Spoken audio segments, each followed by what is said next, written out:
महागाई विरोधामध्ये आज राष्ट्रवादी शरदचंद्र पवार गट हा रस्त्यावरती उतरणार आहे। आपल्यावर या ठिकाणी अध्यक्ष शशिकांत शिंदे सर, आज तुम्ही इथं आंदोलन करता नवी मुंबईमध्ये।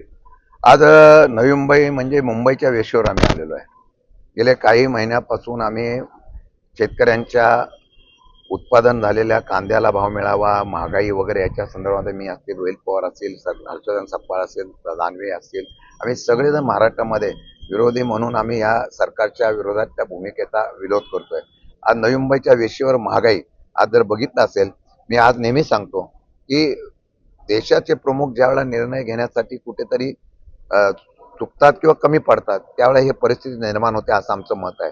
आज जर बघितलं असेल तर आंतरराष्ट्रीय स्तरावरचे आपले बिघडलेले संबंध, आंतरराष्ट्रीय स्तरावर घेण्यात आलेले मोनोपॉली किंवा पॉलिसी डिसिजन याच्यामध्ये झालेली अडचण, यामुळे थोडासा फटका पडतोय असं माझं म्हणणं आहे की अमेरिकेच्या सांगण्यावरून आम्ही तेल खरेदी करायचं, अमेरिकेच्या सांगण्यावरून आपण निर्णय घ्यायचे, ही भूमिका घेतली तर मला वाटतं भारत स्वतंत्र झाला काही शंका येते।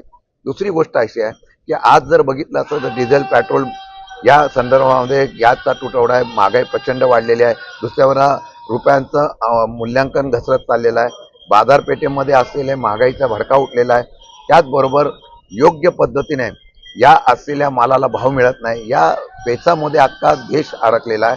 त्याचे स्पष्टीकरण राज्य सरकारचे म्हणून कोणी स्पष्ट सांगत नाही, त्यामुळे लोकांमध्ये संभ्रमावस्था आहे आणि मग काळा बाजार होतोय अशा प्रकारचे एकतर अवस्था अशी झालेली आहे। त्यामुळे मला वाटतं की या विरोधातला आवाज आम्ही महाराष्ट्राच्या आज नवी मुंबईच्या वेशीवर करतोय। मी एवढंच सांगेल की पुढे या बाबतीमध्ये जर सरकारने मार्ग निघू शकतो, जर सरकारने स्वतःचे कर तिजोरीतले कमी केले आणि जर लोकांना सहकार्य करण्याची भूमिका घेतली तर अजूनही डिझेल, पेट्रोलचे भाव कमी होऊ शकतात। तोच आवाज उठवण्यासाठी आम्ही इथं आलेलो आहे। मला वाटतं येणाऱ्या काळामध्ये 100% नाही झालं तर आम्ही मंत्रालयावर धडक देणार। सर, एकीकडे महागाई वाढते, दुसरीकडे शेतकऱ्यांना भाव मिळत नाहीये। 100% आज जर तुम्ही बघितलं, मी परत सांगतो, ज्यावेळेला निर्णय घेताना भांडवलशाही निर्णय घेतात, उद्योगपती धार्जिने निर्णय घेतात, 144 कोटी लोकांना, जनतेला काय पाहिजे, कपडा, पाणी, वीज आणि अन्नधान्य याच्यामधली मोनोपॉली करण्याचा निर्णय होतो, त्यावेळेला सामान्य जनता हुरपळली जाते। बाजारपेठ काच करण्याच्या संदर्भातून सरकार जनतेसाठी असायला पाहिजे, पण सरकार उद्योगपती सेवा होतो, त्या पद्धतीचे पॉलिसी निर्णय होतात तर ही संकट निर्माण होतात। मला वाटतं की हे बदल करण्यासाठीच आम्ही आवाज उठवतोय।